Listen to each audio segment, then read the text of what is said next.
Wakey, hand off Snakey.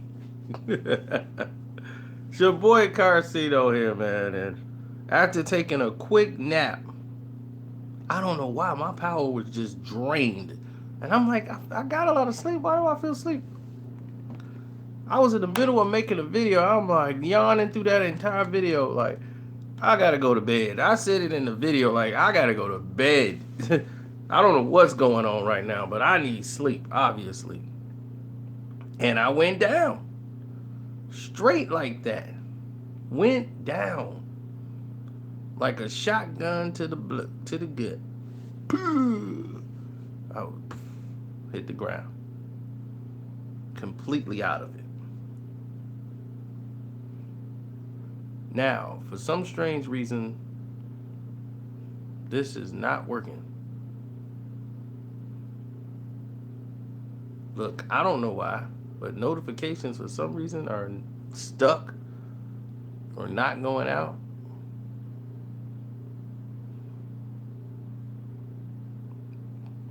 But anyway, you will probably be watching this later, so we will definitely go into it anyway. 50 Cent, probably the greatest rapper of our time as far as success and branching out, like from an entrepreneurial standpoint, has cornered the entertainment market. And what I mean by that is he's the first artist I've ever seen since probably you'll say Will Smith that has mastered the rap game, the television, and actual big screen, the silver screen. You know, he's acted in films with Al Pacino, Robert De Niro. How many rappers can say they shared the screen with him? Actually hung out and got respected by them.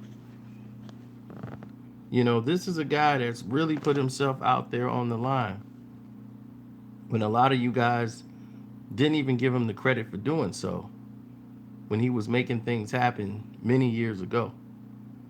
Now that he has G Unit Film and Television, he's been putting out tremendous amount of films that he's released that a lot of you guys did not even know they produced.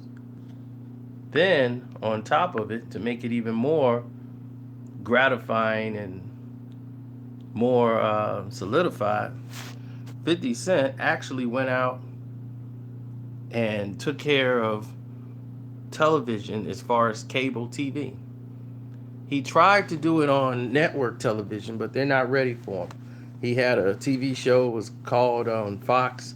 They were going to do a pilot with him and 50 Cent. It's like me and 50, like a My Buddy and Me comedy show. Fox couldn't find a spot for it, and it just wasn't going to work out. So the deal was, soured. But that's what happens. A lot of stuff gets brought up and then gets knocked away. They might revisit it down the road. Power, which I knew from the setup would be something that the people would want to see. I said from the jump, I said Power is a tremendous show. People are going to want to see it, and it needs to be on television. There's no reason why Power shouldn't be on television and shouldn't be successful, rather, on cable network, on Stars. A lot of people didn't own Stars at that moment. Stars was something that had classic old movies that you would see, but not a lot of people got Stars. They got the free Stars for a while, and then it would just go away when they realized they had to pay for it to keep it. They'd get the free weekend. Now you had people trying to get Stars because after season 1 and people, the word of mouth was spreading. Season 2 was gonna be a monster because everybody who was watching it was informing people that was, missing out. So even when 50 wasn't the it guy, he found the way to keep himself relevant throughout the years. That's how he mastered the business. Whenever 50 Cent's not recording, whatever he would do, he would keep himself on everybody's screen. He was good friends with Floyd, so he stayed right next to Floyd. So when Floyd is fighting, you saw Floyd and 50. Floyd, 50. Floyd, 50. It was good marketing to keep himself out there even when things are at a low. You'll never know because he's still out there. And he got so much personality that now that they invented all this technology for 50 to get personal and basically put out stuff that can resonate over to the public to keep people talking about his name on social media, Fifth can live forever. You can't stop him. And that's why I try to tell people all the time, it's like, you got to understand something. This guy, 50 Cent,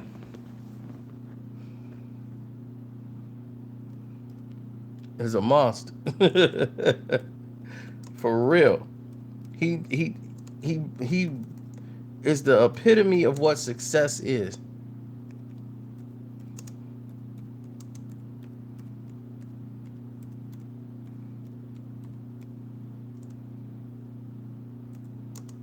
You see, I never doubted him for a minute because I could see his resolve.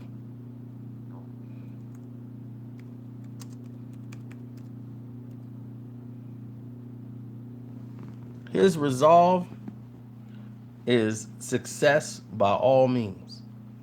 It's to keep moving forward. He never stops to get stagnated to say, look what I got. I'm going to just chill right here. I'm good.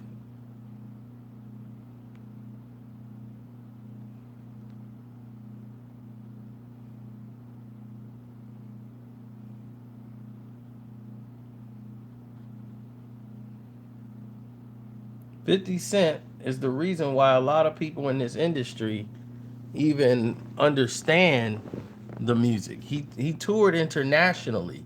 So people knew about him in other countries who never got to really see rap concerts before. They were doing international shows before it was even popular in countries that have never seen a rapper before in their life, but they would listen to the music. They wanted the music and to actually go there physically. 50 Cent let himself be known. Just one tour of him doing shows over there. For us, that's just like another day. To them, they remember that for the rest of their life in these other countries.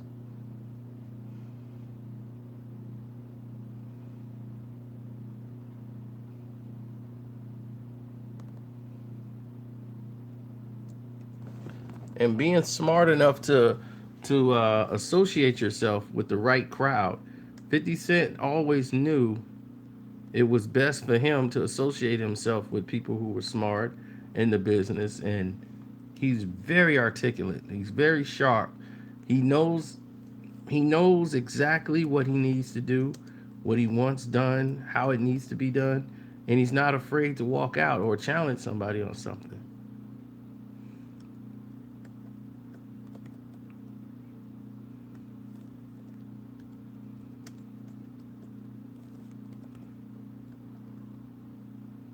Almost nobody got a notification. You see,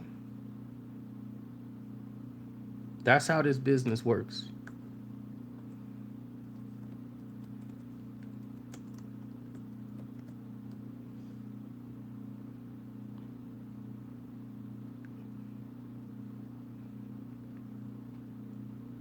When you following people or you got something that's going on, I don't even cry about that no more. I already know what they're gonna do, and they're gonna do whatever they do. It's political now.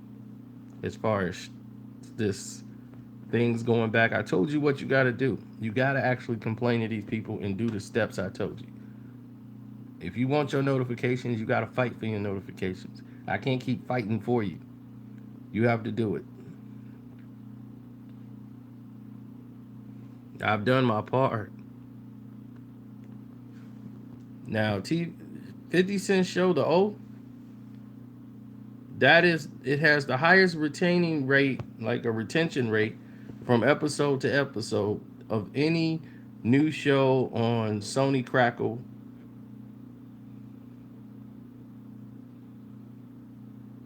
It's the most watched new show.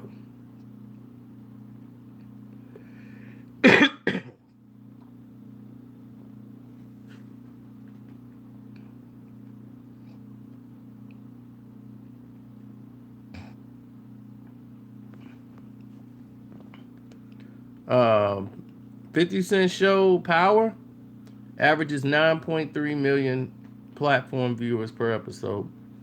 It's the most watched franchise ever for Stars, averaging 7.4 multi-platinum viewers for all 4 seasons.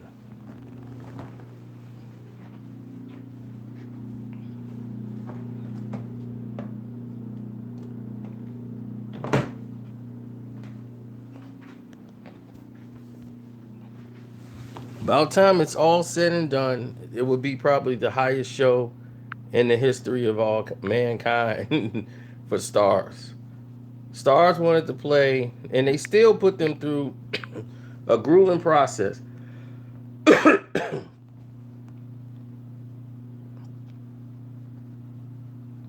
I went to sleep. I took a nap.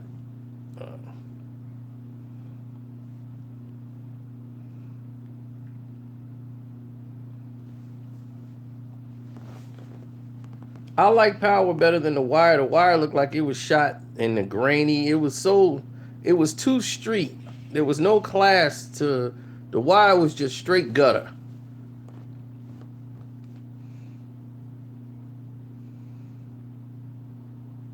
Just complete gutter. But 50 Cent knew to make the transition into the movies and television. Now 50 put out Den of Thieves, and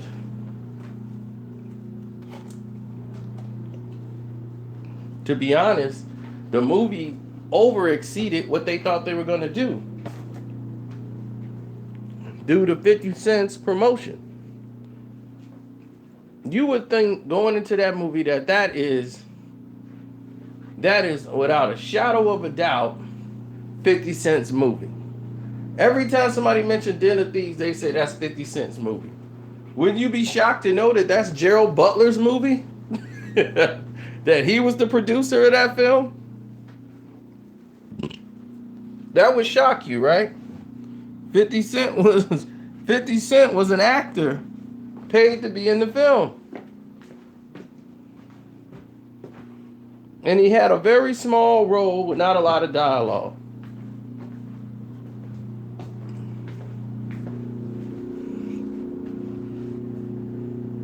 But he promoted the hell out of it, didn't he?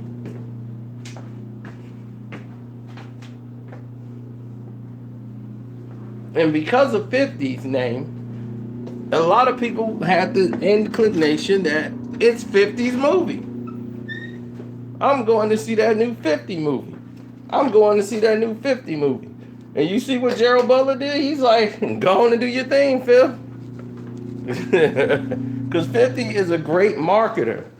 He knows the market. He knows how to get people to watch things and be interested. He knows what people want.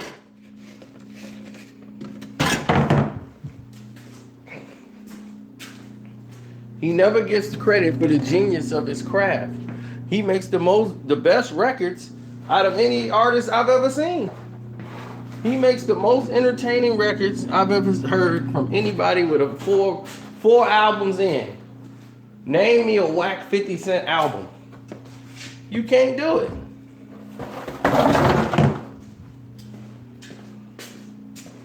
And I just said studio album. You want to know how many mixtapes he had out? He invented the mixtape, the full-length mixtapes, giving you full songs. He invented that platform. So when Lil Wayne started doing it, and he caught that wave, 50 had invented it.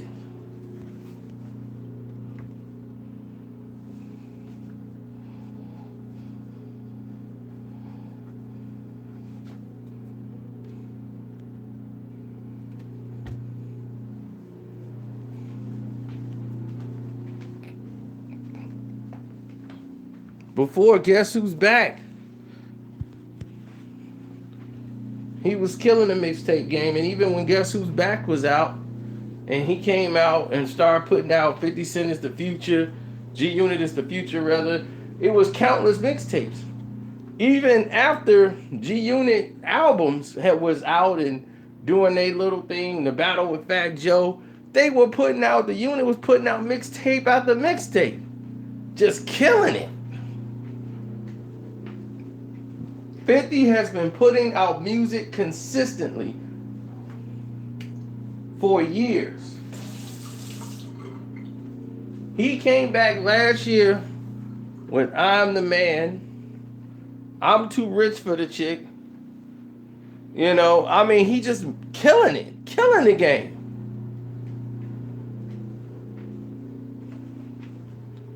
There has not been a more consistent artist to have this much success and great success of songs, records, period. It's 50 Cent, without a doubt. Without a doubt, no question.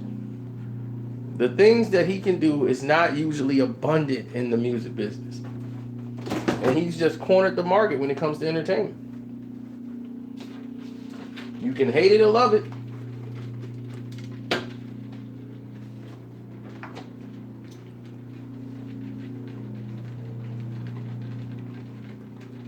$50 Cent took off after Jay-Z retired.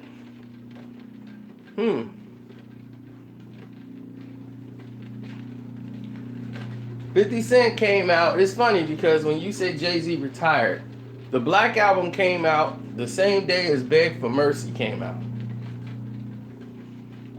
You realize that, right? So that means 50 Cent was already landed.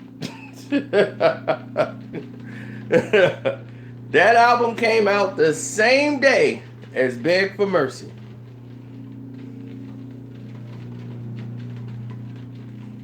Do you know that Beg for Mercy came out and did probably as much as Jay-Z's album did, if not better?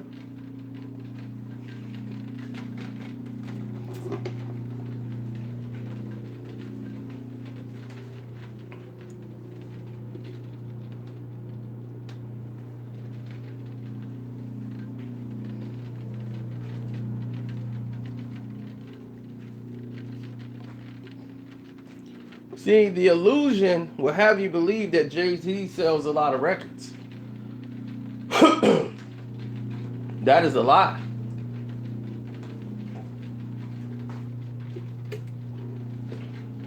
As popular as Jay-Z is, you would think Jay-Z sells about 10, 15 million records, wouldn't he?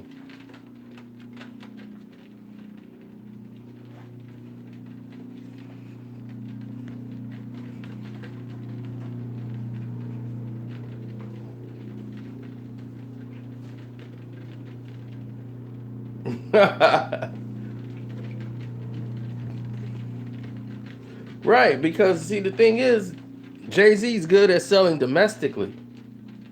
He was never an international seller.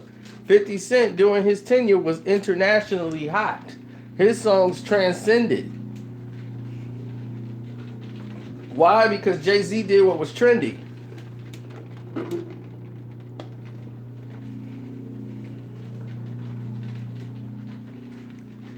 He made the catchy hood anthems that was going to get you hits in the ghetto, in the hood, and everywhere else. And then the suburban teams are going to like it. But internationally, they're not really going to play that.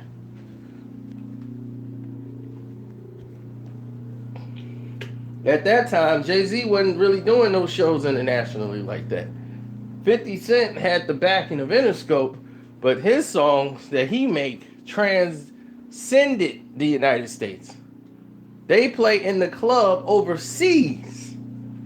They play Candy Shop overseas. Jay-Z couldn't make Candy Shop. Jay-Z can't make in the club. He couldn't make those records, period. He just can't. Can you imagine Jay-Z doing in the club? Can you imagine him making Candy Shop? Jay-Z didn't make those type of records.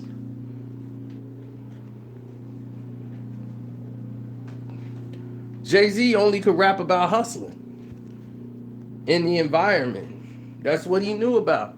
Think about it. His whole entire albums How many love songs he got? All his love songs were attached to drugs.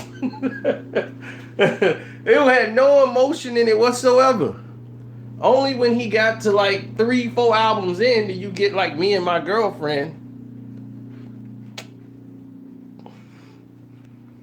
His only love song he had was Ain't No Nigga. No one could hug you better. That was the song.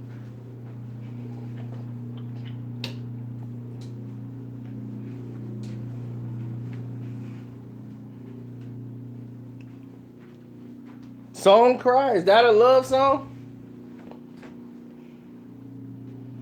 And that's his 4th studio album. So you got to go 4 studio albums before he make a song for the women. If Song Cry is a song for the women. It's more for dudes than anything.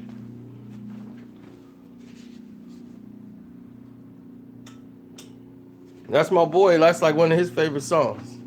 That's Go's favorite song there, boy. Songs Cry. That's like his theme song.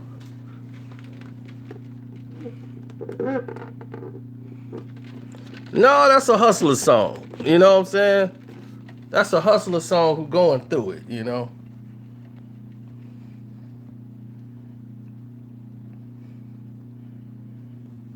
But you think Jay-Z can make 21 Questions? He can't. Those songs that resonate over into other countries, I'm telling you, when they did an On the Run tour, I've seen the videos that people were recording when Jay-Z was out there doing his raps and everything. Them people were basically like, "Where's Beyonce?" I'm serious. They were not even resonating with none of the songs he was doing.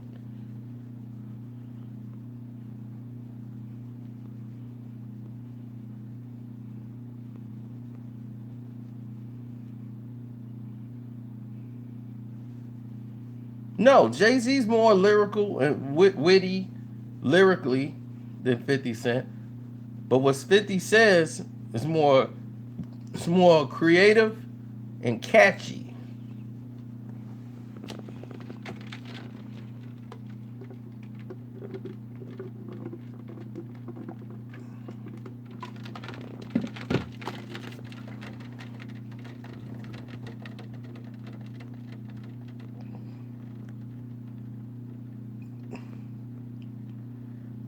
'50's witty, but I'm talking about, this is not just wits. I'm talking about as far as rapping and the songs. 50 make more catchy. I mean, Banks is the best lyrical of anybody in G Unit. Nobody's more lyrical than Lloyd Banks, the punchline king. He invented that.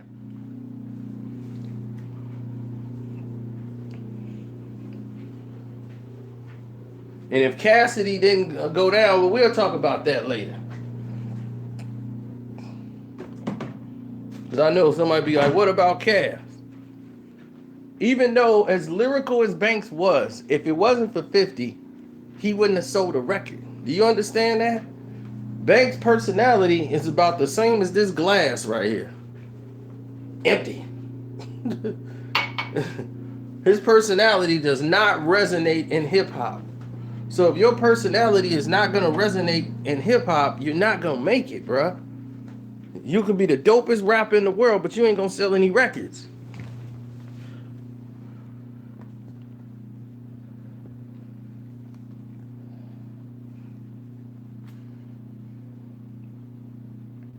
You know, look at Papoose. Prime example.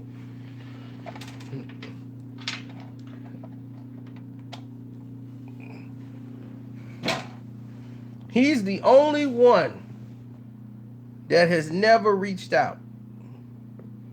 Not once. My largest video I got basically is Papoose and Snoop. When I was playing all those freestyles and showing you what Pap could do.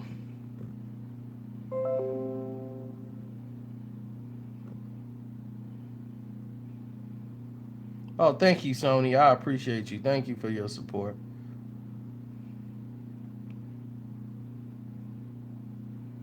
He didn't even say thanks, bro, for keeping me hot. But that's cool. It's a thankless business.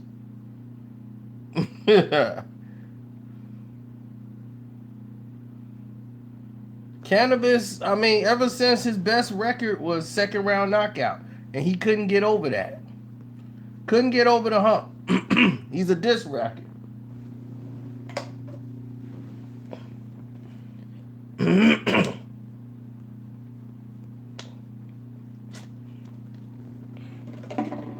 And it was just like Eminem. Eminem was a diss head. All his records sounded the same because he was dissing somebody. He was lyrical, but he was just couldn't resonate any songs that would just branch out. If you listen to the Marshall Mathers LP, you'll hear some of the EP songs that was on there. And they're basically just diss songs.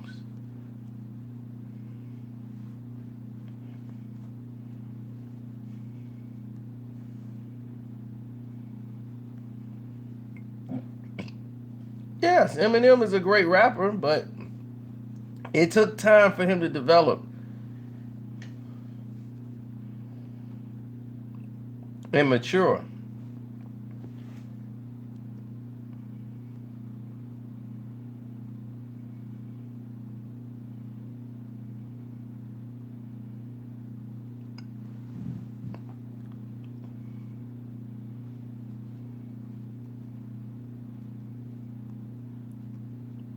Thanks, Sonny. I agree.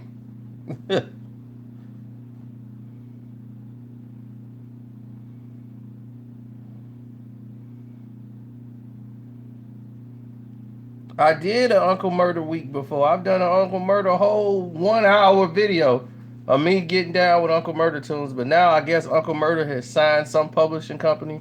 They're taking over the song, so I can't really do that no more. And even with some of the Papoose freestyles I was doing, when I was putting them out, they was getting all those views. Now they came in and jumped on top of that and stepped on that. And they wanted to stomp on it and put that out and get paid off of it, off what I'm doing. Young King, what are you saying? I'm responding to everybody except for you. I haven't seen nothing you posted. Okay, Jay is more lyrical than 50 Cent, but in my opinion, 50 Cent is better. If I had a choice of who record would I buy, I'm buying 50 Cent's. If I had a choice, I'm buying 50 Cent's record. Not some of the time, not half the time, but all the time.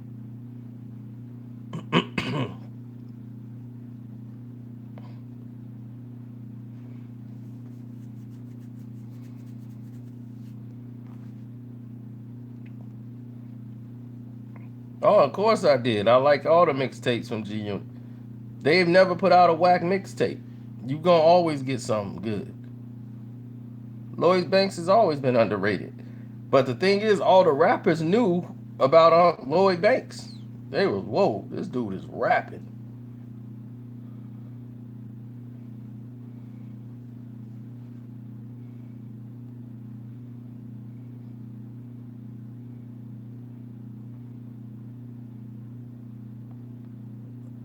Okay, your name is Deval, right? Deval Backed. You mentioned Eminem and you mentioned Logic. Why did you just mention those two?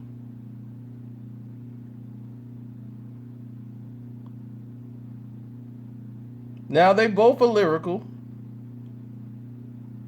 but you went from Eminem to Logic. Why is that?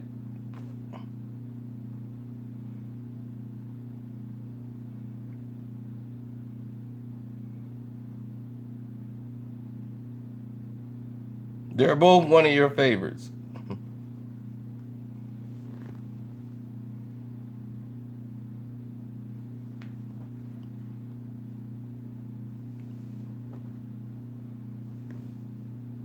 Not knocking your favorites. I'm just want to know why.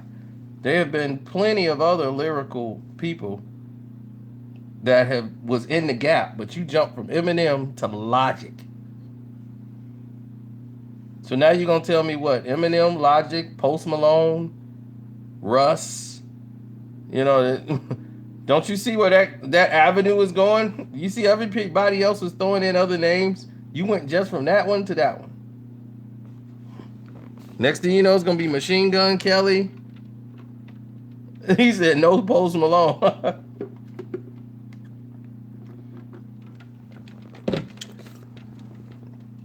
Some artists are very good with the pen. And I met Machine Gun Kelly. He's a cool dude. Like, he's really down to earth. Like, for real. He's like he's in the movie. They was doing Nerve. He was in that movie, Nerve. Logic is a real MC. You know, like, he's all about writing, being witty with his words. Logic is really somebody that takes to the heart, to the pen, and goes out. He don't lie about his life. You know, his father's black, his mom's white, his dad was on drugs, his mom's messed up, alcoholic. You know, he's a mixed kid. He's a Steph Curry. Except for his pops when the dad wasn't rich.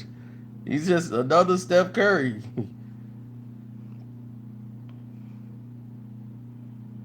He just happens to look white. All right. That's right. He's a panda.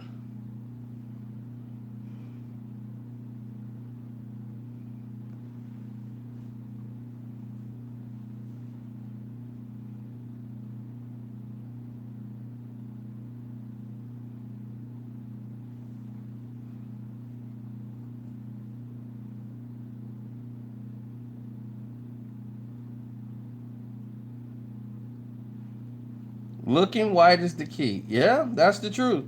Because I tell you what, if Eminem was black, if Logic was black, they rap the same way, sound the same way, put out the same music, we both know they wouldn't sell the same. Why do you think Eminem had blonde hair and blue eyes? Fake blonde hair, fake blue eyes. Why wouldn't he just have his hair black and left his eyes brown as they were? Why did he have the fake blonde hair with the fake blue eyes?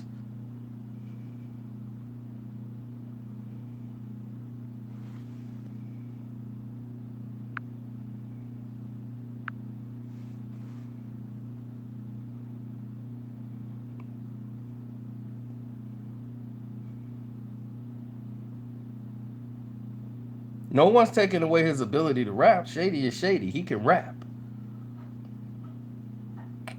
There are certain songs he can't do, but he can rap.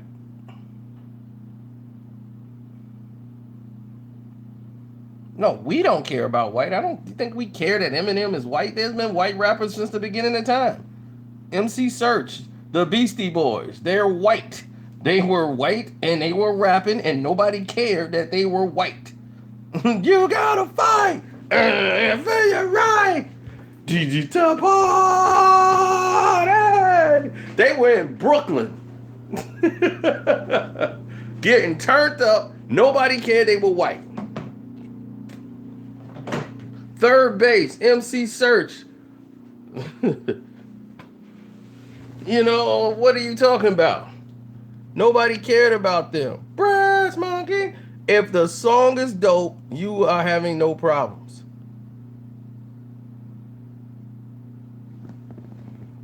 So it wasn't about they were white.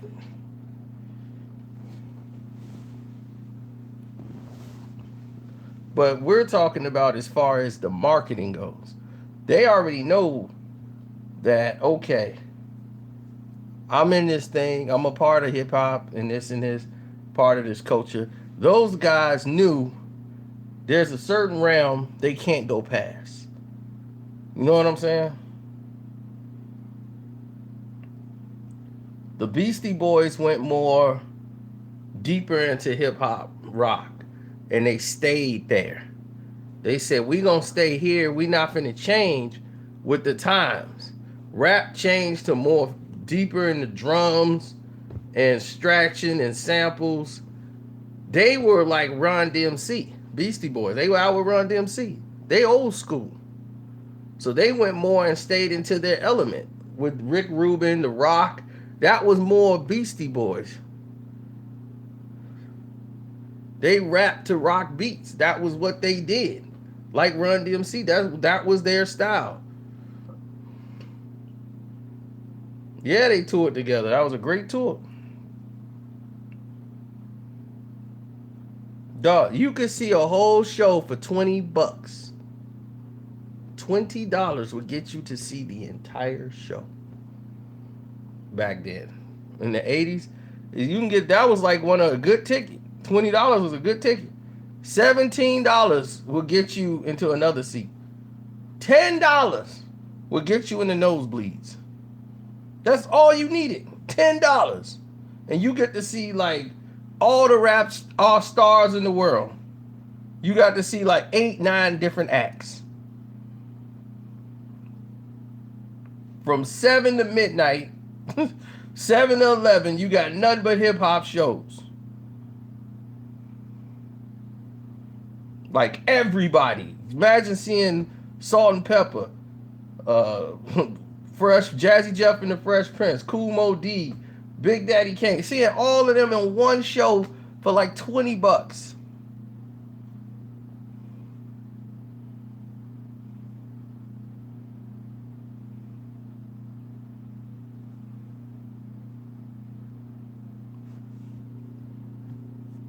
$50 mastered the game because he took the deals that other people turned down because the corporate industry was being blocked out by hip hop by a lot of places, but they had let the wrong people in already.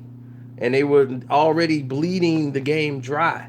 So when 50 Cent came in, all these different corporations wanted to do things with him outside of music. He was one that was willing and open to just not say, yo, I'm just hip hop, yo.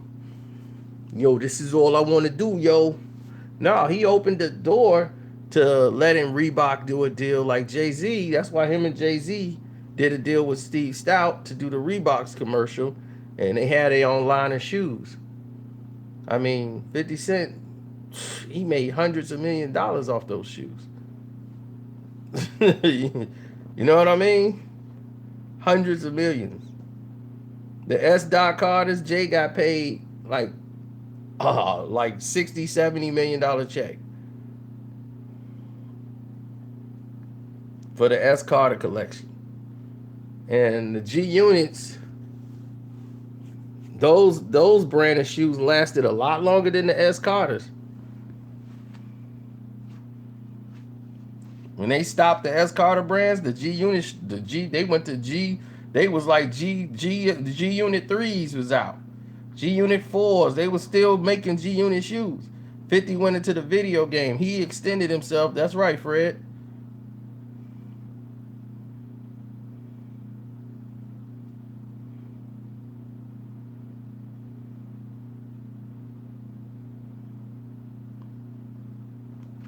Dr. Dre can polish people. He polished Eminem to help him structure to make songs.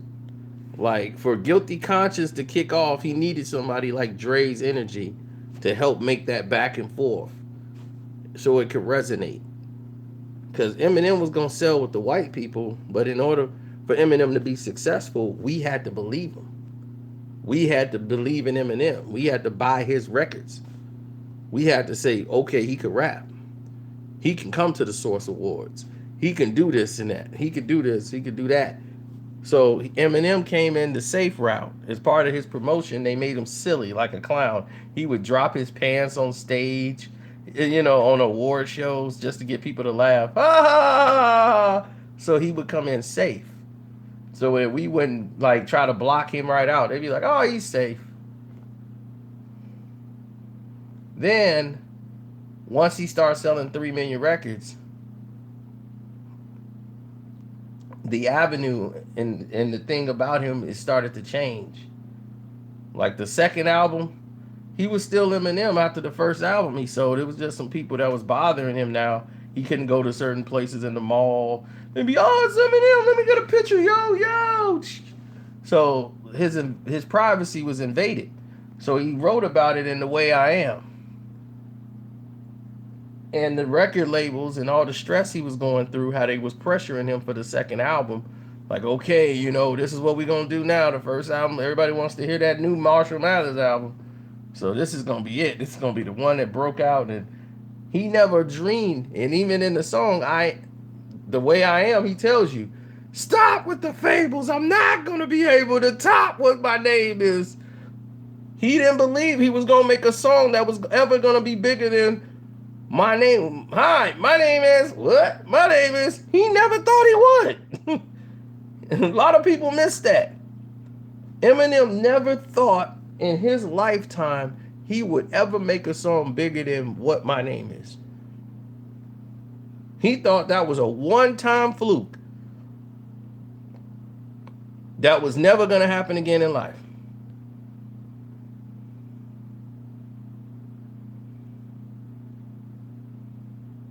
But what 50 Cent did when he came along with Eminem was reinvent the wheel.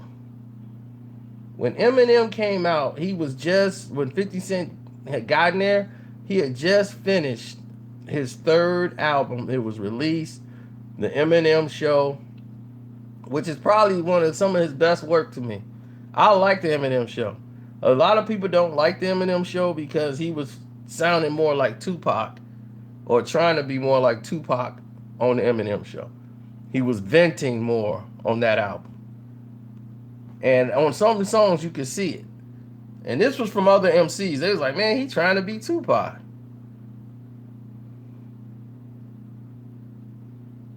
And when you listen to it, you'll hear it now that I'm telling you. But if you go back and listen to the songs, he's trying to be Tupac on the song. 50 Cent got signed after the album was released. Like, the album had just released. And 50 Cent just got signed, like, the very next week. They were flying out to do some promotion for the Eminem Show when this happened. Eminem was in the habit of making 2 different songs. Cleaning Out My Closet was supposed to be on the movie soundtrack for 8 Mile. It wasn't supposed to be on the Eminem Show. The video they did, I'm sorry, mama. I never meant to hurt you. I never meant to make you cry, but tonight I'm cleaning out my closet. That was supposed to be on the 8 Mile soundtrack. But they took that song off, which fits the movie 8 Mile. They took that song and put it on the Eminem Show. They was like, this song is so great. We feel we need that kind of energy. We don't have that many energy songs where we can make videos off of on this album. Because if you look at it, they don't really have enough songs that they thought they could make videos out of. They wanted to make a video off that song right away. And Eminem, like, you put that on that album, and they made room for 50 Cent to put songs on there when they signed 50 on the 8 Mile soundtrack.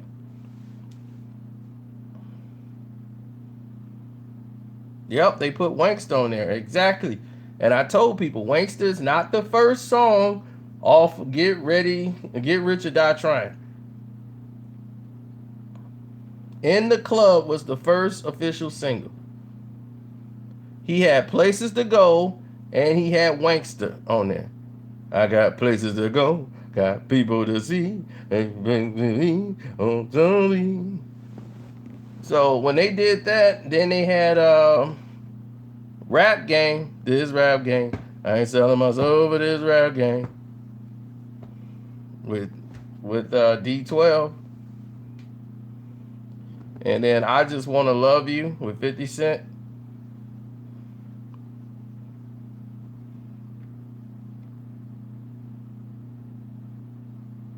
Oh, my breakdown of 8 Mile was one of your favorite videos ever?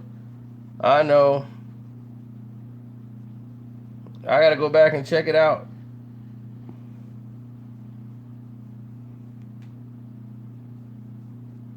No, Eminem started to change because during that tour, the album was still out selling right with the 8 Mile album. So Eminem had started lifting weights he started to work out like 50. You know, he saw Fifth working out all the time, getting himself in shape. Eminem started to do exactly what 50 was doing. Like, look, I'm getting in shape like Fifth. We both working out. We hitting the weights. And then next thing you know, he going to war with Ja Rule now. And now it's all, yo, punk, yo, I beat you up, man. I punch you in your mouth. You know, he talking all gangster and tough. And he's getting in rap beefs. And that was a whole different thing for him. The whole time, like the first rap beef he ever really got into was the Benzino situation. And that was in the midst with Ja Rule and everything else. Where it really tainted Eminem's career.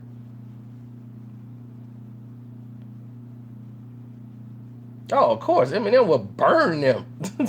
He burnt the Source down to the ground, but they had so much power, they took that to them. You saw the real power of Eminem. Jimmy Iovine and Interscope. Look what they did to the Source. They took the Source magazine, made it extinct.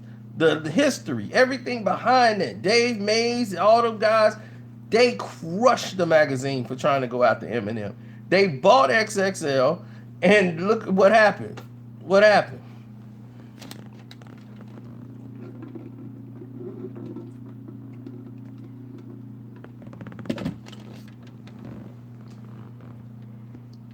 Vanessa was the one who basically ran the magazine, and she was sleeping with 50 Cent and sleeping with everybody else up there.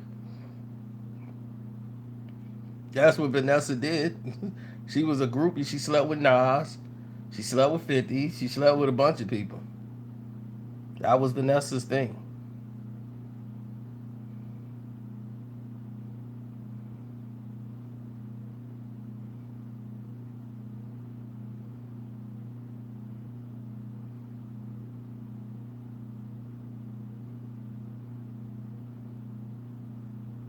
Yeah, because back then the XXL owners, the original owners, they got bought out because they wouldn't put Eminem on their cover because he was white.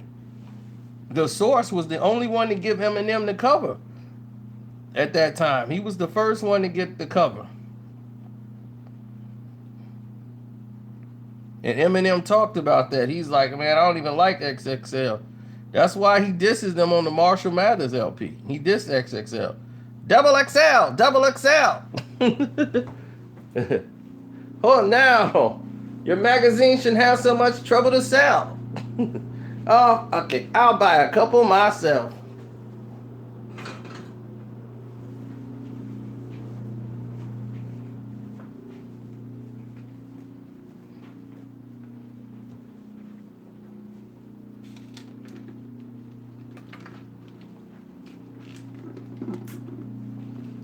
Double XL told them there was no way they would put a white guy on the cover of the magazine. Those guys are no longer in charge of the XXL. That magazine was taken away from them. Now Shady them own it. Vanessa Run's daughter, no, dude. Vanessa Run's daughter does not own or run XXL magazine. Plus, she's a little girl. She's not. This is back then. No, there's a white lady named Vanessa who's a rap groupie. Now she works with Interscope and Shady Records and all that stuff. But her thing was running the XXL magazine at the time. Why you think G Unit and them, they always got the cover? Anything Interscope, you saw the cover go to Slaughterhouse.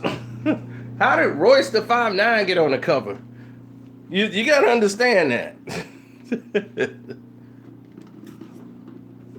Oh, where the hoes at? Sleep. I just saw a couple of them today.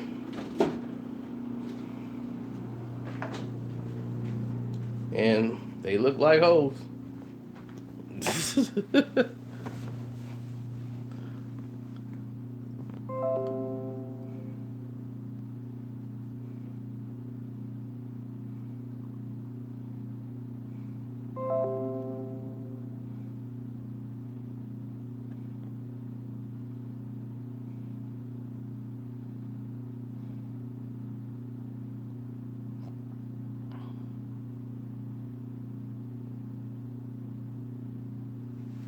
Oh yeah, I gotta tell you the truth. I mean, it's a lot of stuff, and we all know in hip hop, like people that's in the business. A lot of these people are fanboys. Even the people with these jobs, like they get these jobs because they are fans, like groupie-ish. Lala was a groupie. That's how she even got in position to do anything. She was not a good journalist. She never was a journalist. She just walked into an MTV audition at the Wu Tang store. They had some type of MTV audition thing at the Wu Tang store that they sell Wu wear gear at. She went down there because she wanted to meet Method Man. Because she had a crush on Method Man. That's the real reason she even showed up. And she ended up getting a communications job. You know, it's like at the radio station and stuff. This is how her career started.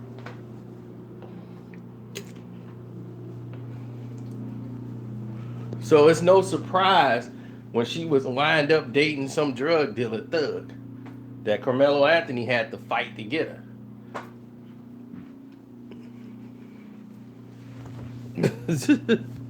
So Lala's always been a hustler, and I respect the grind.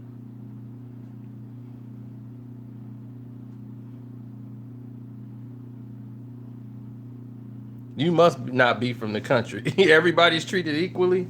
All you got to do is watch our news, and that'll let you know how I'm equal.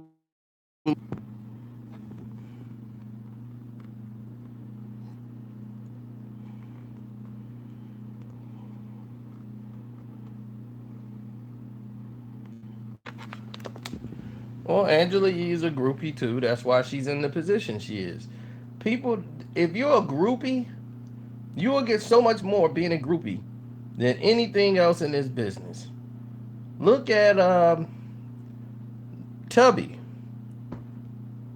Tubby. Look at Tubby. You think Tubby would be on Complex right now? Tubby is on Complex because Tubby gets he's a groupie. He's not just a fan, he's a groupie. And they love that.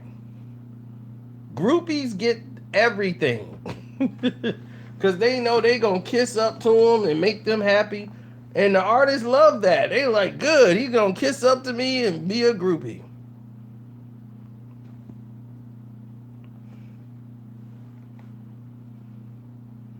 You even need to ask that young king. It's obviously his G Unit. Dipset had what, like one mixtape that was dope? That was alright. They movement was like a half of summer. Cam movement was different. See, that's the thing about Dipset. Cam had his own movement. He had everybody wearing pink.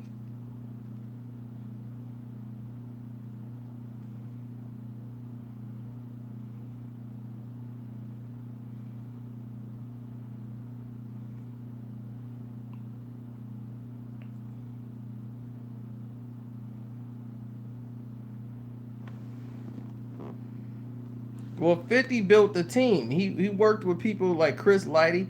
Chris Lighty told the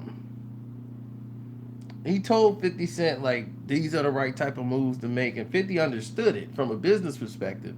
50 would put on the suit and the shirt and tie. Most rappers be, man, I ain't putting no shirt and tie on, man. I'm on the block, son. I'm holding the block down, son. That ain't Queens, man. You know where I'm from? You couldn't walk most of these artists in there to a business meeting.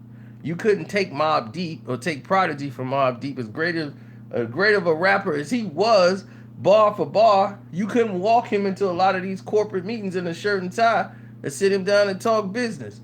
Yo, what's up, Dunn? We ready to do that business or what, son? Yo, my Dunn's outside. Yo, they want to come up in here, but you got these metal detectors. So they gonna just chill outside with the ratchets. So, yeah, rest in peace, man. That was my guy, P, man. Shoot. But you couldn't You couldn't have none of those dudes walk up in there. 50 was intelligent enough to have a conversation with these guys. He knew the direction he wanted to go in. He knew this rap thing ain't gonna last forever. He knows, like, look, the general, he knew the business behind it. He knows what the points. He knows what's the attraction, the it right now. Like, this is the new wave. This is what's hot. This is what's interesting. 50 Cent can make any kind of record. That's something a lot of artists can't do. He knows what's hot on television. He knows what's hot in the movie theaters. He knows what people want to see because he listens to what people say on social media. He knows what the people tell you what they want. You just got to give it to him. And he says, oh, I know what they missing. I know what they want to see. Oh, I know what they want. I know what they want to see. And he knows the people want what the brothers want. There was no show on cable television dedicated to black men in the age brackets of like 18 to 25. The only thing you saw was Scandal, Being Mary Jane. Those are dedicated to people that's in a couple relationship. There's nobody for the young teens to watch. The young 20 singles guy, they ain't got no shows to watch. If they black, they ain't watching that. They ain't had no show since The Wire went off. Since The Wire went off, they ain't had nothing to fill that spot. So they said, you know what? Fifth knew. He's like, man, because he hear everybody like, man, I missed The Wire, man. They should bring The Wire back. Man, Fifth, you should do The Wire, man. You should do a show like The Wire, man. Fifth said when he made Before I Self-Destruct, when he made that movie, Before I Self-Destruct, the movie that came free with the CD, and he saw people was watching that on late night cable. They missed the opportunity to put that movie out. People was watching that movie like, man, Fifth got a good movie. Man, that Before I Self-Destruct movie was hot. Man, that made me mad at the end. People was all gravitated to it. He knew. I knew. When Power was coming out, and it was like, oh, this is what it was about. The story with Ghost and everything, and they had Omari play it. I knew. Me and Fifth think just alike. We think just alike. I know what he's thinking, why the move he's made, why he made the move, everything. Know it. As soon as he makes it. He makes the music, I know it. Boom. I know what he was thinking when he made the music. I said, that is incredible. I know why he did Power, why he decided to get involved with Power, and other people had it, and he probably said, oh, I know the direction you're going. I like this idea. This is why I need to be a part of it. It would really make it jump. They wanted 50 to play Ghost. 50 can't play Ghost. If 50 played Ghost, he could only play one side of Ghost. He can't play the other side that Ghost needs to be. Ghost needs to have that emotional state. You need an actor who could play that, and Omari can bring that. Fifth could play Kanan. No emotion, just bland. That's Kanan. He could play Kanan. He's not going to be able to play Ghost.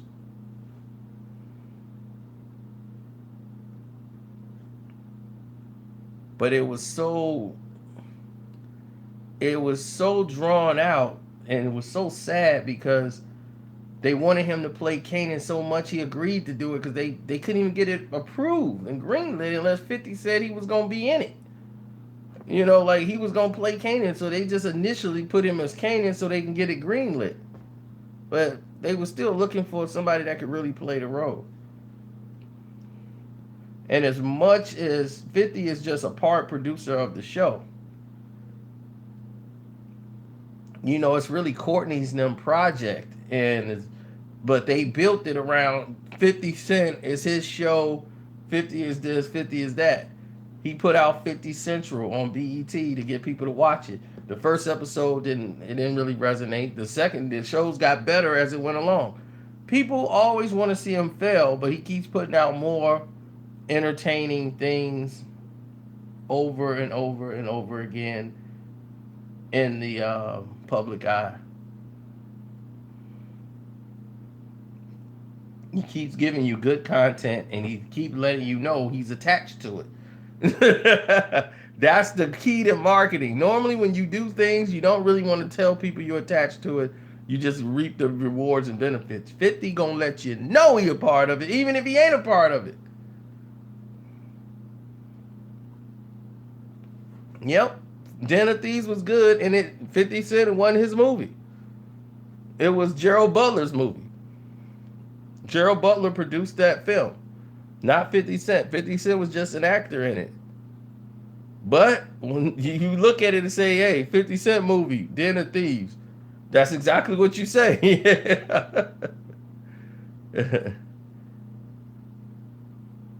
So they were talking about doing another Den of Thieves, like doing one that showed them doing some jobs. The crew before Den of Thieves would show what happened to them before they all died, like a prequel.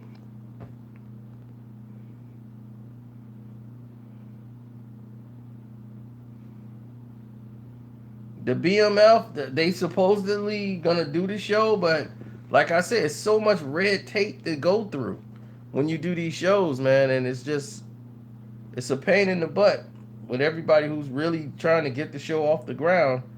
But I'm quite sure when it drops, the whole world will pay attention. The entire world will pay attention.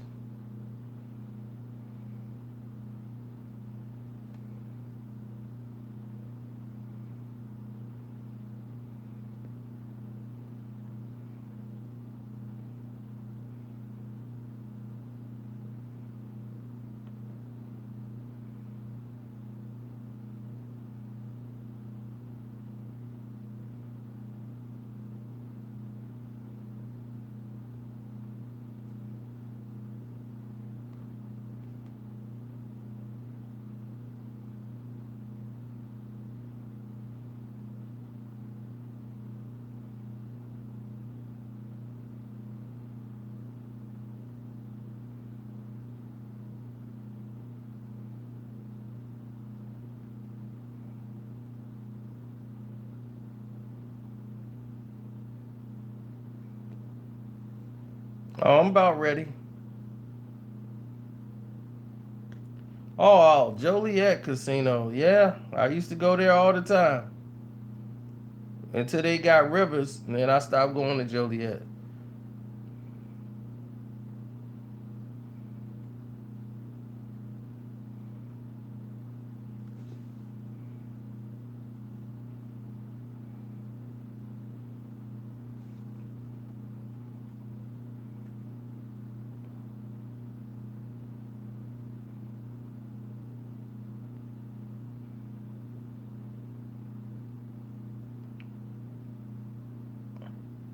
Still haven't seen Traffic yet, bro.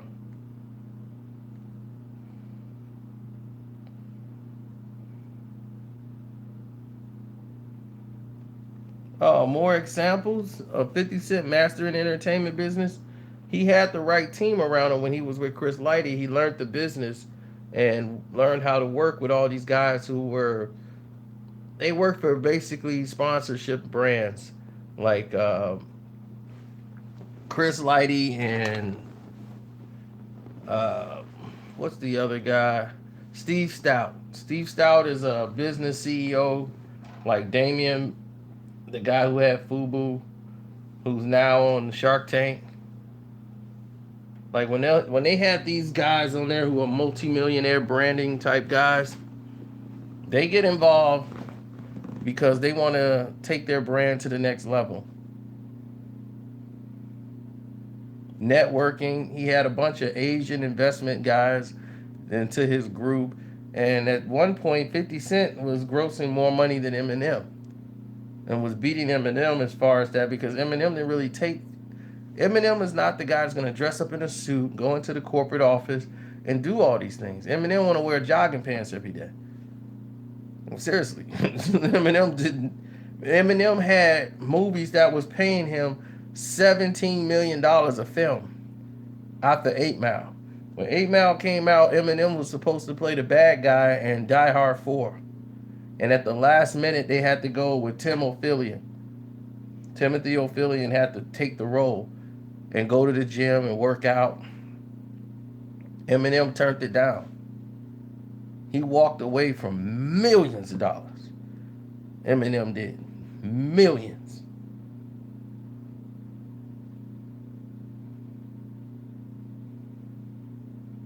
It was all on the table for him. He walked away from all of it.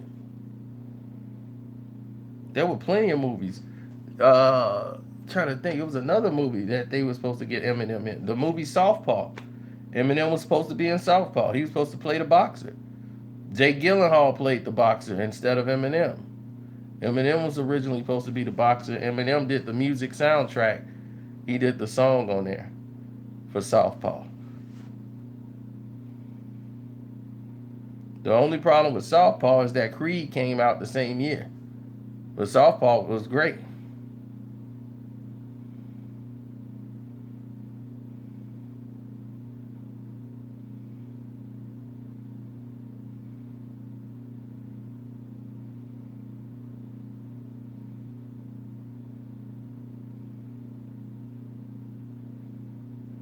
I don't congratulate people on sobriety for 10 years and all that. I don't. I mean, maybe that's good for them to have that encouragement. I'll give them encouragement, but when you seem to be putting time on it, when you put time on something, that means it's like, okay, at a moment you can go back.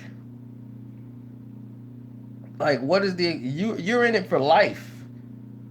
When you're part of sobriety, you normally in sobriety. It's not like I'm on sobriety for a while. I'm gonna see how long I can go. You're supposed to be in it for life. So why are you keeping count?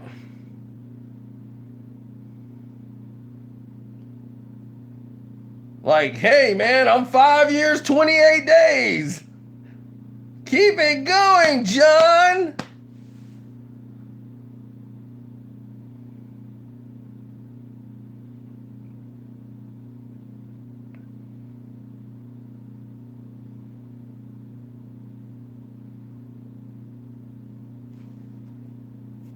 That's just not what I do. When people are doing that, I say, keep it up. It's an everyday process. It's an everyday process. I'm not being negative. That's a positive thinker. A positive thinker take it day by day. They don't think, they ain't looking back to the day they stopped. That's the day I stopped. Counting that to now is 10 years. I need my coin. I got a 10-year coin. That's my 5-year coin. That's my 2.5-year coin. This was my 6-month coin. What are you? I don't need an amulet to show that I'm sober. The thing is, can you stay there?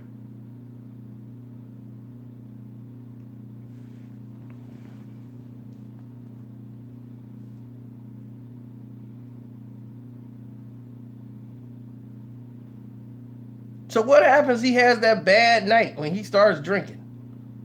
Then what? He's off the 10-year list. So it's like, why are you keeping count? You keeping count is a pattern of destruction. You're setting yourself up for failure by keeping count. It's like, why are you even counting? You're in this for the rest of your day.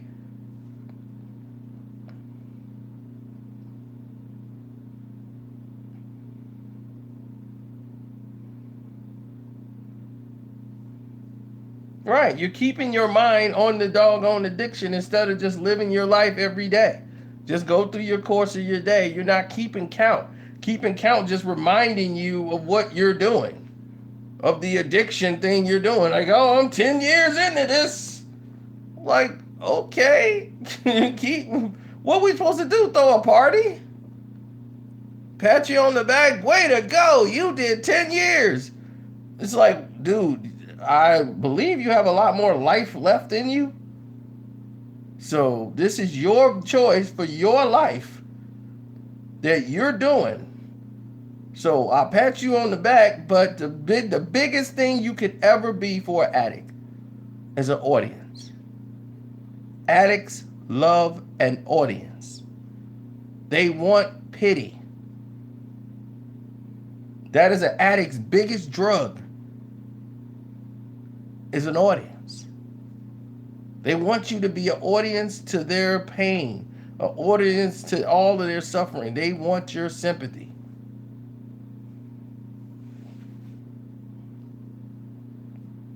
The best drug that you could ever give them is nothing.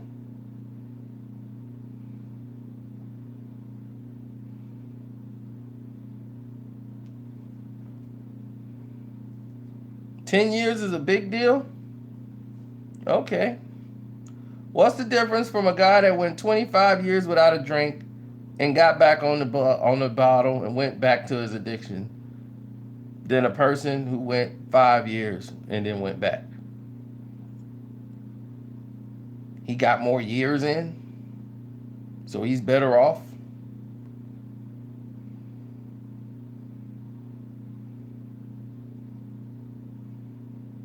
Keeping your mind on the addiction is not the answer to the addiction. Because you don't have a drug problem, you don't have an alcohol problem, you have an addiction problem. There are people who get addicted to going to AA. AA don't care about you being addicted to AA. Long as you're addicted to what they're doing, they just want to switch your addictions. They're not helping you deal with getting over addiction. They're helping you switch your addiction, saying, don't get addicted to alcohol or drugs, get addicted to giving us some money.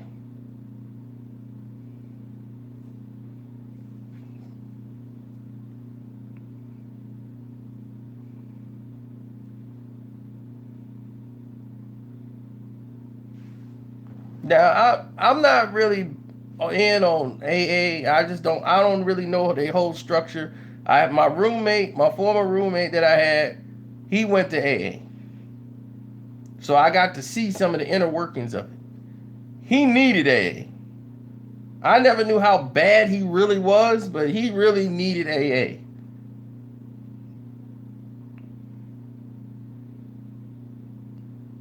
Now, here's the thing that I have that's a problem with AA. The people that got him involved in AA, who was like, I'm going to be your sponsor, that guy, he ended up lapsing. And then he got to try to bring his sponsor back. So I'm like, how? And that's the thing. They let people be sponsors before they even ready to be a sponsor.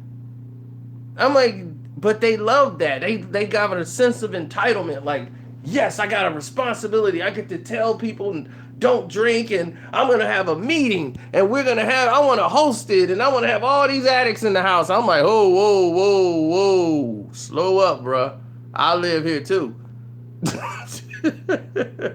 I don't want a bunch of addicts in the house who gonna probably go back because they addicts of different things. They ain't all in there for alcohol.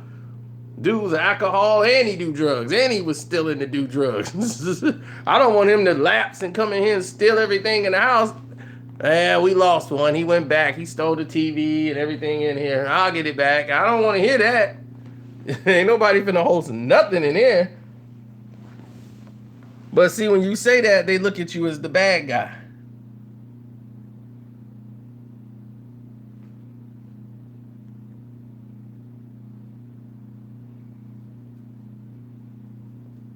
Renter's insurance won't cover addicts. Exactly. But they look at you as the bad guy because you don't have an addiction problem.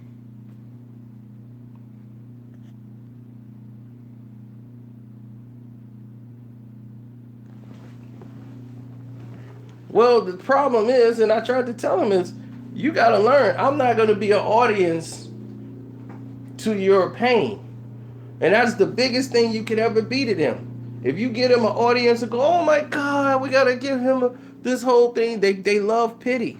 So the more pity you give them, the more they're going to continuously do the same things. The moment you stop caring and really be like, look, I don't care what it is, do what you want to do. Then that's when they're like, well, dog, I can't get no audience. I'm going to have to do something. I'm messed up and don't nobody know it.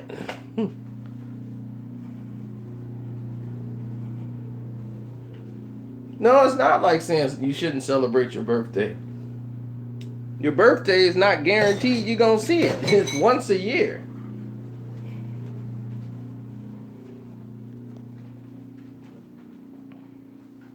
Celebrating the day that you came into this earth, there's nothing wrong with that.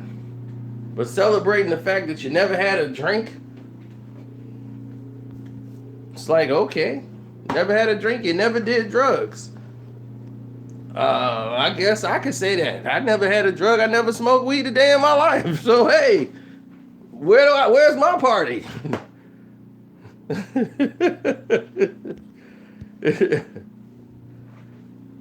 See, me, I'm a tough love. We came up from tough love, like real love. Like, look, if you really love yourself, you would know what I'm talking about. You go day by day by day. That's it. Ain't no in between. Ain't no wiggle room. It's day by day by day. That's it.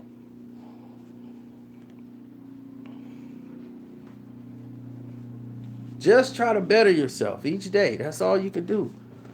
I try to tell people all the time, quit trying to compete, quit trying to get into it with other people and like you battling them. They not in your way.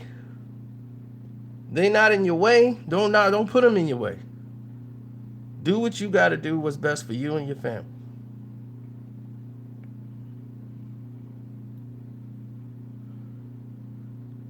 Why is this person saying negative? What is so negative about anything I just said, lady? Just because what I said don't align with what you're talking about? Give him any injury excuse. That's crazy. A couple of days ago, so He did. Well, that's the treatment I'm talking about, and that is old, weird treatment. And I'm not sure. Bryce Harper's tried it a few times. I'm not sure it works, but if he is having shoulders.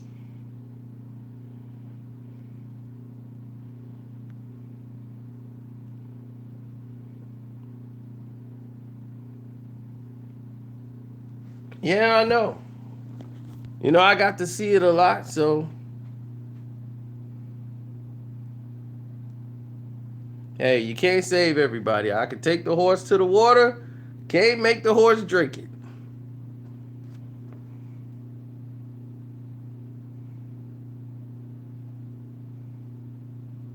Then they give you terrible analogies. That's like Haley Berry saying, come sleep with me, I'm naked in the bed, and you're saying, no, I'm not going to sleep with Haley Berry. I don't want to do it. And I'm like, huh? Why would I sleep with Haley Berry?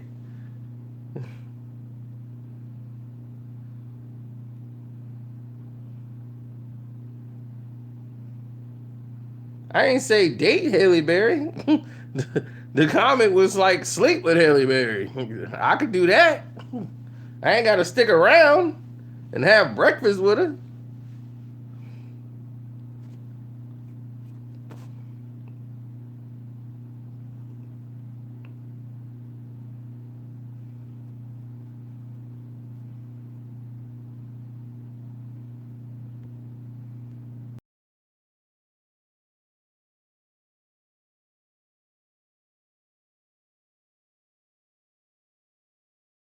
To subscribe for those who just new to the page.